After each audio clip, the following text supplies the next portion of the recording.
Gustavo Bordet, buenas tardes. Buenas tardes, ¿qué tal? Un gusto. Bueno, a ver, ¿cómo estás evaluando la gestión provincial? Bueno, ya 9 meses y en un experimento político y social bastante raro, ¿no? De por lo menos interpretar de manera global. Bueno, a ver, en principio han transcurrido 9 meses de una gestión provincial que entiendo que está íntimamente ligada al devenir del gobierno nacional. Y esto obviamente ofrece severas dificultades porque el gobierno nacional, al asumir Javier Milei, se propuso, y lo dijo, lo expresó, lo manifestó en diferentes oportunidades, de financiar a las provincias. ¿Cómo hizo este financiamiento? Lo hizo cortando todo lo que son transferencias directas, por ahí mal llamadas discrecionales. En realidad son directas y que corresponden a las provincias porque en muchos casos están establecidas por ley. Caso de la caja, de la compensación del déficit de la caja de jubilaciones provinciales, hay una ley que establece la automaticidad de las mismas. O por ejemplo lo que son regalías y excedentes de los fondos de Salto Grande, que también hay una ley que lo establece y lo determina, y que en el presupuesto 2023 que está reconducido también hablaba de la automaticidad. También la obra pública que estaba convenida, obviamente se paralizó, entonces dejó a las provincias solamente con los recursos coparticipables. Pero ¿qué ocurrió? Con la recesión y la caída de la actividad económica e industrial, obviamente la recaudación se vio resentida. Entonces las provincias, además de perder las transferencias directas, perdieron cerca de un 18-20% en términos reales respecto del año 2023, lo cual genera una situación de desfinanciamiento fenomenal. Esto yo creo que es lo que no se explicitó por parte del gobierno y que nosotros como oposición lo venimos diciendo. Y se buscó quizás ver culpas en la gestión anterior, y la verdad que nosotros cuando entregamos el gobierno lo hicimos con una provincia donde todo funcionaba, donde todo estaba en orden, donde cumplimos con más de 190 días de clases para nuestros chicos, donde no hubo prácticamente conflictividad gremial, donde los salarios le ganaron a la inflación, donde había obras públicas que estaban en marcha y que tenían respaldo presupuestario, porque si una obra pública no tiene respaldo presupuestario, la Contaduría General de la provincia no la autoriza. Y si eso hubiese ocurrido, hubiese cometido un delito. Pero bueno, todas estaban respaldadas presupuestariamente y así lo establecía la Contaduría General de la provincia. Y lo que sucedió es que al pararse la obra pública nacional, al pararse toda las transferencias directas nacionales, también se paralizó lo que eran obras con financiamiento provincial, y entonces generó, bueno, una parálisis que todavía no se ve el horizonte inmediato, porque el gobierno nacional, además a pesar de las muestras de buena voluntad que el gobernador ha expresado, no hubo ningún gesto que tenga reciprocidad. Entonces, uno no ve que haya una intención del gobierno nacional en cooperar con la provincia de Entre Ríos. Ahora, cuando se presentó el presupuesto, que lo estuve analizando, hay 150 obras que faltan para Entre Ríos que no están en el presupuesto. Y esto fue un acta que firmó el gobernador con el presidente, donde se comprometían a 153 obras, por volver a ponerlas en marcha. Obras que no son nuevas, que ya estaban en funcionamiento hasta el día de diciembre, se paralizaron y se va a volver a poner en marcha. Pero de esas 173 obras, hay 53 nada más en el presupuesto, o sea que faltan 150, que por eso le mandé una nota al jefe de gabinete, Guillermo Franco, pidiendo que se incluyan esas obras para la provincia, porque es imperioso volver a tener una dinámica que posibilite generar desarrollo, posibilite tener el mantenimiento mínimo que necesitan rutas, escuelas, hospitales, centros recreativos, etcétera. Recién hacías una diferencia conceptual sobre los fondos, las transferencias no automáticas y las discrecionales. Hay un argumento del gobierno provincial que para tener en cuenta, que es por qué no le voy a adjudicar los 20 años de peronismo, pero por lo menos los 8 de gobernador, ¿por qué no se hizo una presentación judicial ante el no cumplimiento de los fondos del ANSES a las cajas previsionales, en este caso la de Entre Ríos? Bueno, primero, cuando yo hablo de la parte que a mí me toca, ¿no? Cuando antes de asumir como gobernador en 2015... Digo porque eso también está por ley, ¿no? Sí, sí, en octubre de 2015 sale el fallo de la Corte Suprema donde obliga la restitución del 15% y toma como base la demanda de 3 provincias, de Córdoba, Santa Fe y Santiago del Estero. Entre Ríos no había demandado a la nación por la deuda del déficit previsional, o sea que no teníamos forma. Y ahí empezamos a trabajar este tema y después conseguimos la restitución del 15%, que esa fue una pelea de los gobernadores. Teníamos un bloque de 17 gobernadores, entre justicialistas y otros gobernadores provinciales, que nos plantamos fuertemente para reclamar esto que correspondía. El gobernador Frigerio había tenido una acción muy activa en ese momento. Luego del fallo de la Corte, ¿no? Como ministro del Interior, y se recuperó ese 15%, o sea que no cabía ya una demanda a esa altura. Y después el déficit, la compensación del déficit se vino cumpliendo, tanto en el gobierno de Macri como en el gobierno de Alberto Fernández. Nosotros hicimos todas las auditorías que nos exigieron, no todas las provincias la hicieron. Entre Ríos fue de las primeras que completó las auditorías en los 2 periodos de gestión y se iban recibiendo las transferencias para cubrir el déficit de la caja de jubilaciones. A lo mejor no la totalidad, pero se venía recibiendo. Lo que ocurrió ahora es que se cortó totalmente. Entonces ahí sí cabe hacer una denuncia ante la Corte Suprema para la restitución de esos fondos. Repito, al momento de asumir es justo cuando sale el fallo de la Corte. Por eso no iniciamos la demanda, porque había todo un proceso de acuerdo en ese momento con el Gobierno Nacional para la restitución del 15%, que efectivamente ocurrió, y también para ir recibiendo la transferencia mensual del déficit, en parte para compensar la caja de jubilaciones. De todas maneras, cuando uno revisa las crónicas para atrás, eran siempre negociaciones. Yo me acuerdo que eran negociaciones políticas para que se cumpla una ley, lo cual es bastante raro porque debería cumplirse la ley. Sí, pero es raro, pero pues si hay una ley se tiene que cumplir, pero había negociaciones políticas y había diálogo y había un hilo conductor entre el gobierno nacional y los gobiernos provinciales y había interlocutores. Hoy eso no ocurre. Hoy hay exigencias del gobierno provincial, del gobierno nacional, donde les hizo afirmar a los gobernadores que en el Pacto de Mayo que iban a reducir un 25% del gasto en las provincias y a cambio no recibieron nada. Y lo que firmaron el gobierno de obra pública para restitución, el gobierno nacional no lo cumple. Es decir, hoy esos vasos comunicantes entre nación y provincia no existen. Y las provincias cada vez están más asfixiadas, cada vez están más ahogadas y en definitiva hay un panorama realmente muy complejo. Porque la nación siempre va a tener una posibilidad de financiamiento, sea con acceso al crédito internacional, que hoy está vedado, pero si no, de última puede emitir moneda. Pero el gobierno provincial no tiene acceso a los mercados, porque hoy prácticamente está también vedado para los gobiernos subnacionales, es decir, para las provincias, pero además también los gobiernos provinciales no pueden emitir, o sea, tienen que emitir cuasimonedas, y todos sabemos que fue nefasto. O endeudamiento con la firma de presidencia. Pero hoy no hay crédito. Claro. Ese es el problema, no hay acceso al crédito. Y el crédito que hay es un crédito corriente, bancario, de préstamos sindicados, que tiene un costo financiero muy alto. Cuando usted era gobernador, había sectores del oficialismo, cuando era gobernador con Macri, sí, había sectores del oficialismo, entonces del peronismo, que le exigían cierta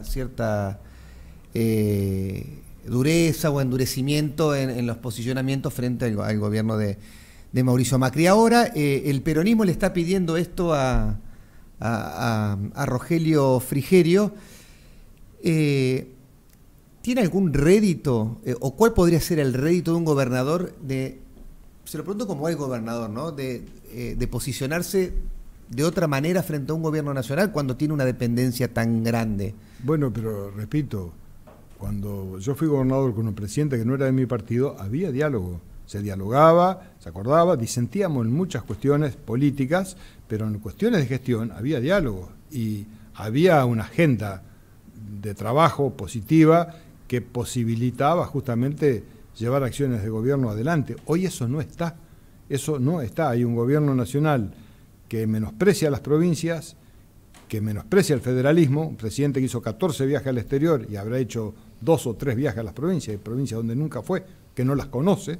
Entonces, eso se traduce en pérdida pura para las provincias, porque se exige a las provincias, se le pide más ajustes del que ya se hizo, que fue fenomenal, y por otro lado, no se recibe absolutamente nada que compense ese esfuerzo. Repito, ni en obra pública, que estaba presupuestada, que estaba convenida, que estaba firmada, que hay contratos que hay que seguirlo, no se están haciendo. Entonces, esto genera un desequilibrio muy grande. Si usted fuese gobernador hoy, ¿qué actitud tomaría en términos políticos con la nación? No, yo no. Por todo esto que dijo, ¿no? Que no hay ninguna posibilidad. No quiero hacer algo que es imaginario. Yo la verdad que como es gobernador, estoy para aportar todo lo que sea necesario para que a la provincia le vaya bien. Yo no estoy para obstaculizar al gobierno provincial, ni para hacer una oposición feroz, sí para marcar lo que veo y que no me parece correcto, con mucho respeto y desde la construcción siempre, ¿no? Pero yo no creo que el camino político, después de 8 años de ser gobernador, tenga que pasar por dar consejos a quien gobierna. Cada uno lleva adelante su gestión y en definitiva es la ciudadanía después la que evalúa la acción de cada uno. El economista Emanuel Álvarez Agis, que consultó, fue viceministro de Axel Kicillof, pero es uno de los consultores económicos que más uno puede ver que se consulta.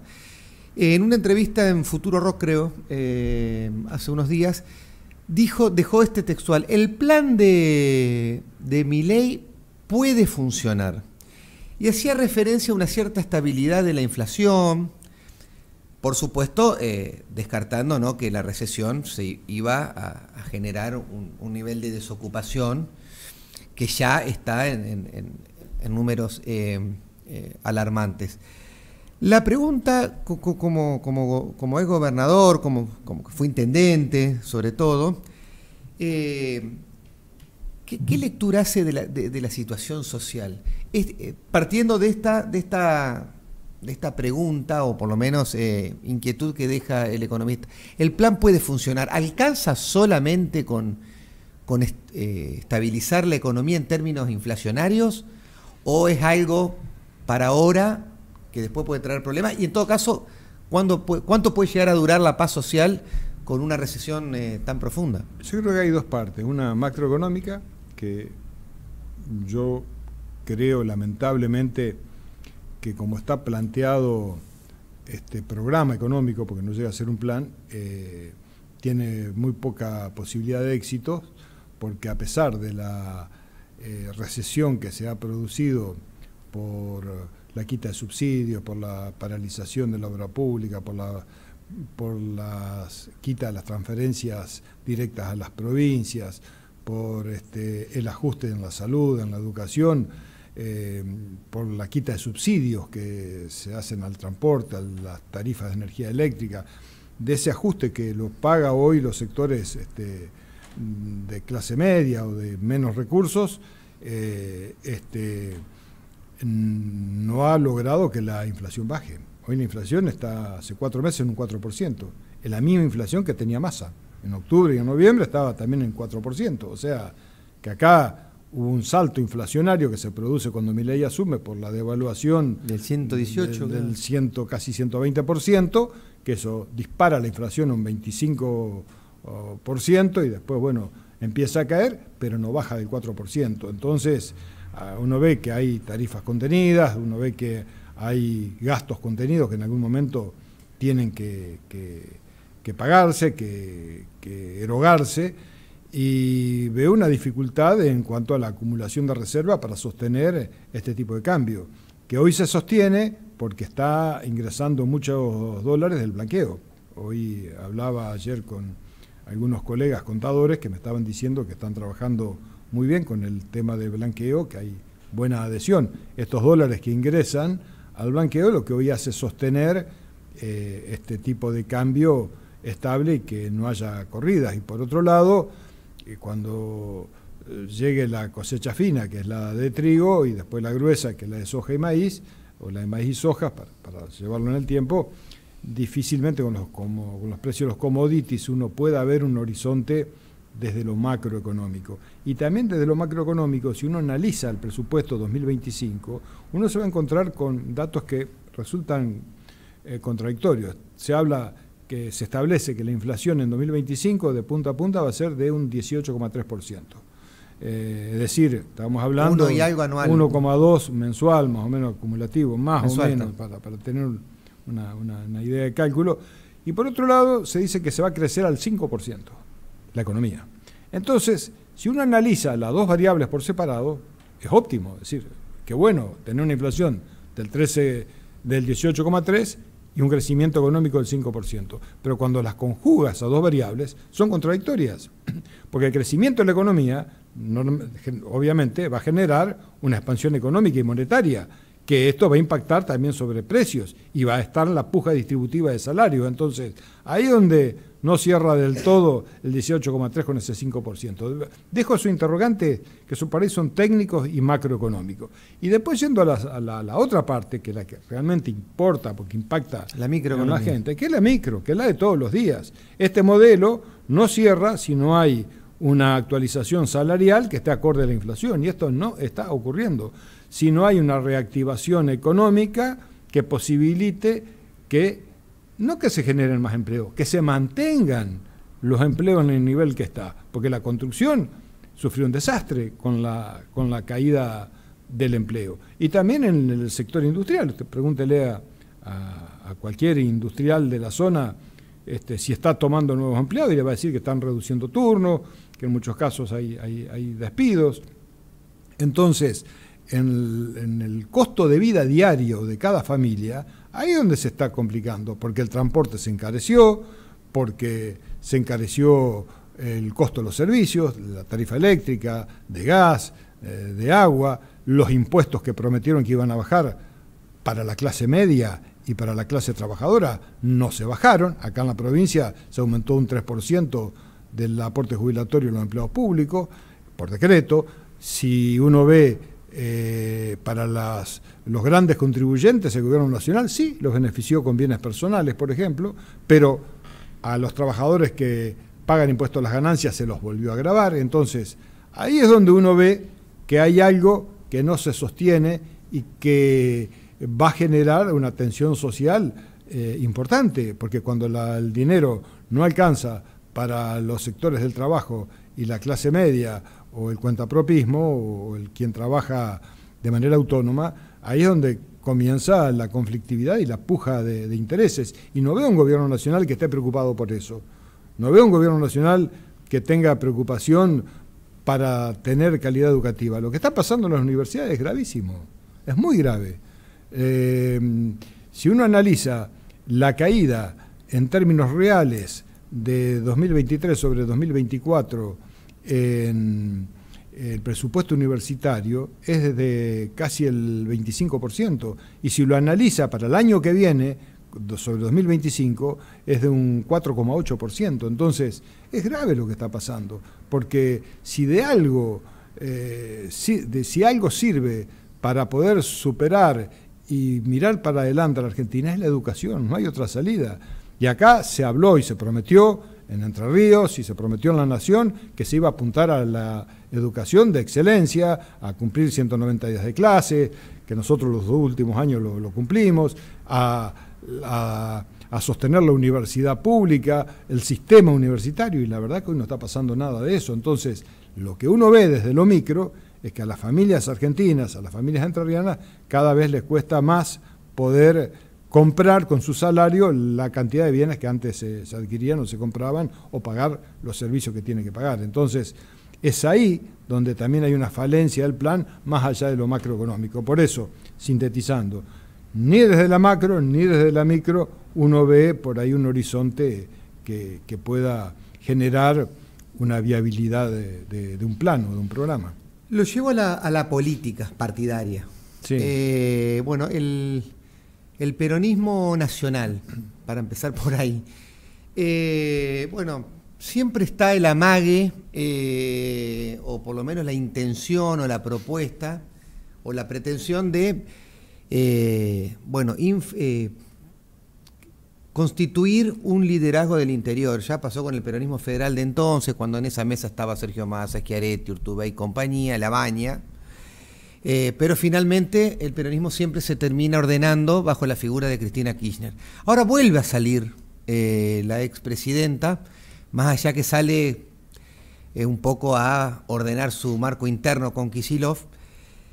¿El peronismo va a volver a ordenarse bajo la figura de la ex presidenta o estamos ante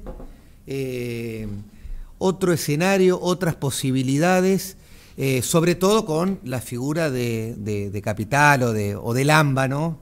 En el ojo de la crítica, ¿no? Por los presidentes que han sucedido y por cómo se ha mirado la política todo este último tiempo? Digo desde Lamba. Bueno, yo creo que el peronismo a nivel nacional, hablando, hay una dispersión que tiene distintos matices y distintas ópticas y miradas y que son diferentes entre unas y otras. Lo que sí, si uno lo ve en la acción política, en la Cámara de Diputados, somos un bloque de 99 diputados que no hemos mantenido. De los que comenzamos, solamente 3 diputados de Tucumán no están en nuestro bloque. Dentro de los 99, por supuesto, no todos pensamos igual. Algunos tenemos una visión en un sentido, otros en otro, otros reportan una conducción, otros no reportamos a ninguna conducción. Nos importa más ver el territorio al cual representamos.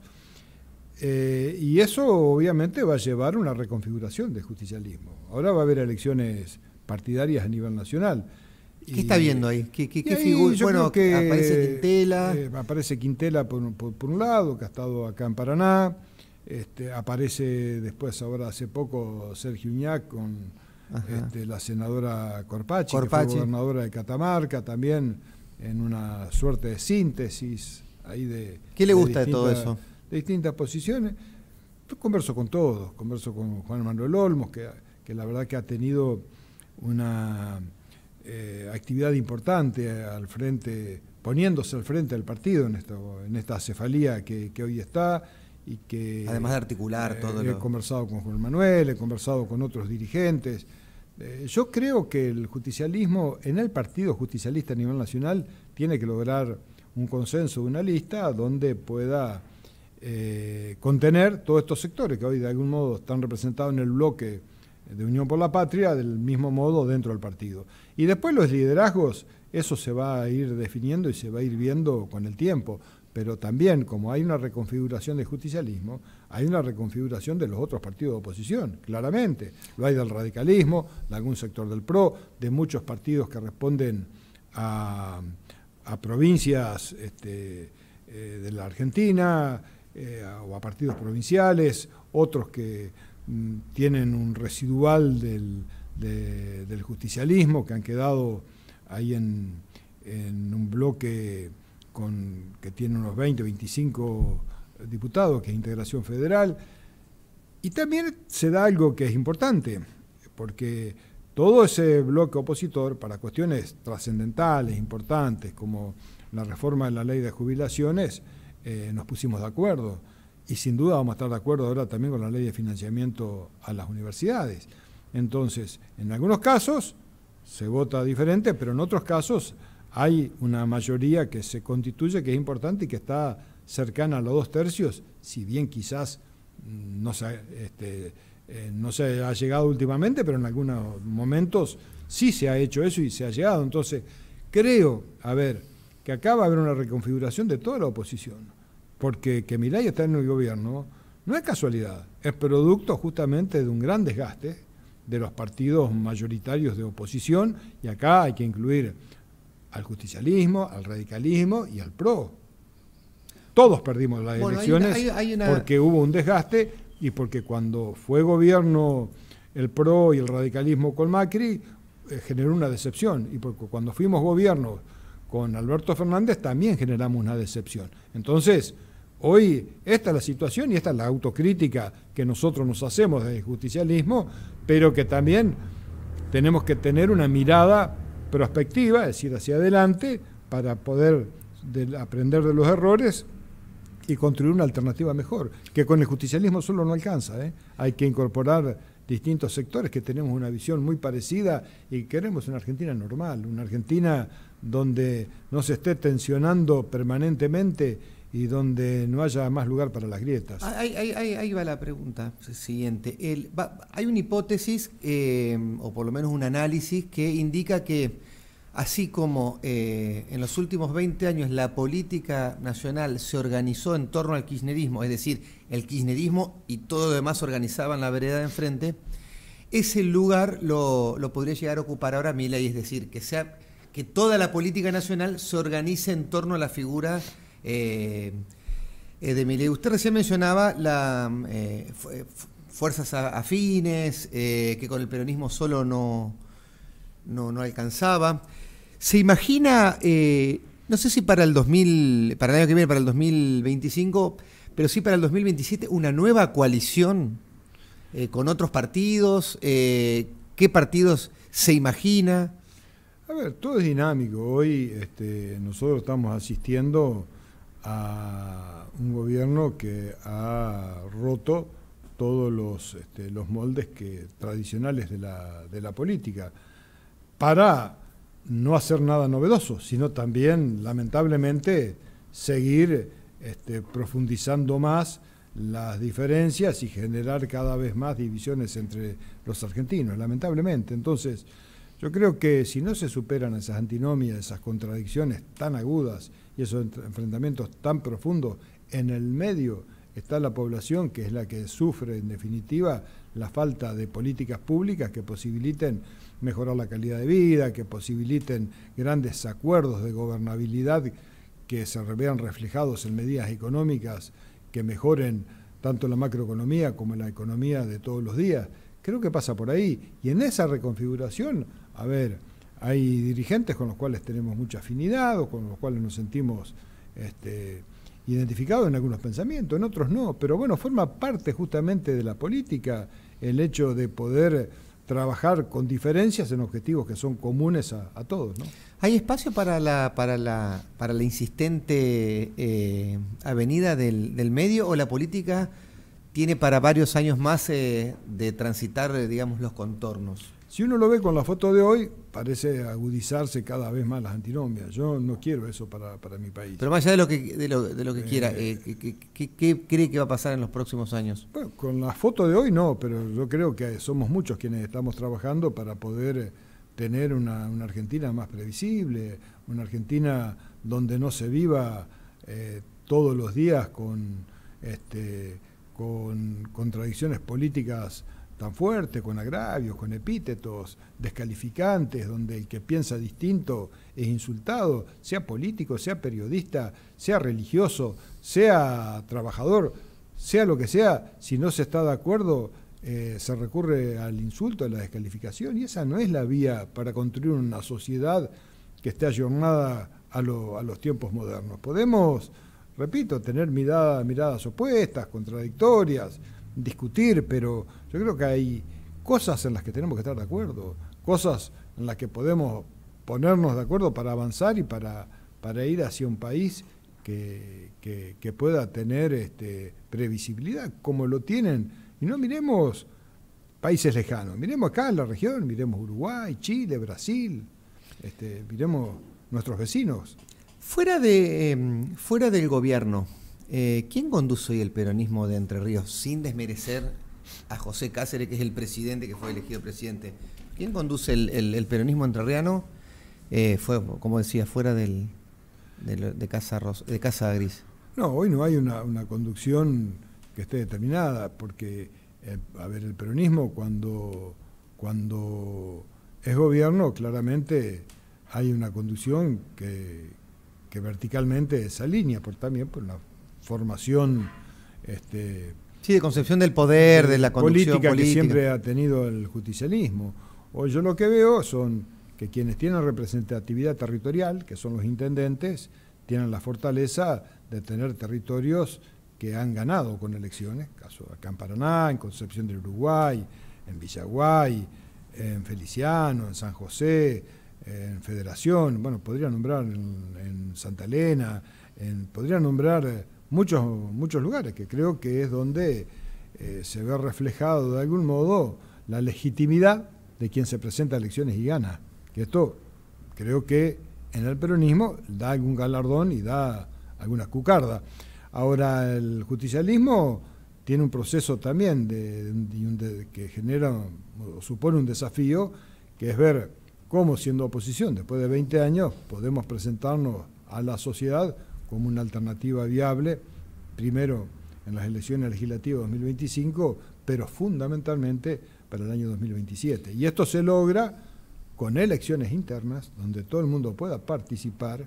Por eso fue importante el congreso que tuvimos hace un par de semanas, donde se garantizó la minoría, un piso de minoría del 25%, que es importante para generar la participación y el debate, y que también, además del proceso de elecciones internas, haya propuestas que sean superadoras y que despierten el interés de la ciudadanía y la adhesión de la ciudadanía a la misma. ¿Qué intuye para el año que viene? ¿Se imagina un escenario de internas, de lista unidad? Y una segunda pregunta en la misma.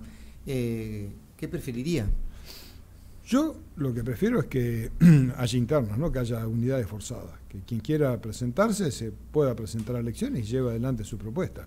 Diferente es cuando uno es gobierno, que tiene que tener cohesionado desde lo político para que no impacte en la gestión. Entonces ahí a veces hay que forzar una unidad y hay que incorporar y amalgamar distintos sectores. Yo creo que siendo oposición, todos los dirigentes tenemos la posibilidad de presentarnos y exponernos a consideración de nuestros afiliados y de nuestros ciudadanos para que nos elijan. Creo que de ahí va a salir la legitimidad de nuestros candidatos en el futuro. De implementarse para la elección que viene, el año que viene, la boleta única papel, ¿no advierte que puede llegar a haber una dispersión, es decir, de enojados que vayan con algún sello que sabemos se consiguen por 2 mangos en una misma boleta? No, eso creo que no, porque, a ver, si hay alguien... Digo para el año que viene porque para el 27 sí, sigue vigente todos los requisitos de la ley Castrillón. Sí, yo creo que no, porque si alguien está enojado, eso puede conseguir un partido, puede conseguir una lista, puede armar algo vecinal. Siempre hay alternativas. Lo que sí da la boleta única papel, y a mí eso me parece interesante, es que evita que haya dirigentes que van colgados del saco de quienes encabezan las listas. Y esto eso ya es 2027. 2027, pero en 2023, en 2025... no sé qué ocurrirá si el Senado, con la ley que acaba de sancionar el Senado, cómo se tratará en diputados. Habrá que ver. Pero yo creo que todo conduce a que haya boleta única de papel. Así que habrá que adaptarse a las reglas de juego. Y acá hay que borrar los cálculos especulativos, si boleta sábana, si boleta única de papel. A la gente de todos los días no le interesa, porque no come reforma electoral la gente. La gente lo que come es alimento y no le alcanza. Entonces lo que creo que quienes somos dirigentes políticos tenemos que pelear en cualquier cancha, con boleta única de papel, con boleta única de papel electrónica o con boleta sábana, con ley Castrillón o sin ley Castrillón. Yo creo que hay que jugar en cualquier cancha. Si usted me dice qué cancha jugar, yo elegiría la boleta única de papel. Bueno, uno sí come reforma electoral, así que le tengo que hacer... Sí, claro. Así que le tengo que hacer la pregunta y... tratemos de evitar la respuesta que uno ya supone. ¿Está en condiciones de encabezar una propuesta electoral el año que viene?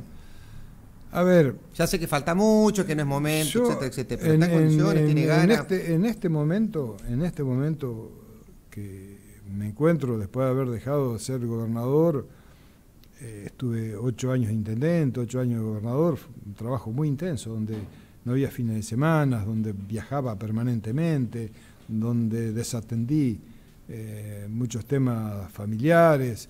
La verdad que estoy recomponiendo un poco ese tiempo perdido, recuperando amigos que de toda la vida, entrañables, que por cuestiones de política uno se fue alejando. Y creo que estoy en un momento hoy de transición, pero también es cierto, no es un año político. Y habrá que ver cuando se baraje y se dé la posibilidad del panorama electoral el año que viene y de qué manera podemos conformar una propuesta electoral. Si hay apoyo, seré candidato, y si no hay apoyo, no seré candidato, así de fácil. No depende tanto de mí, sino de los apoyos que pueda conseguir. Gustavo Bordet, muchas gracias. Muchas gracias.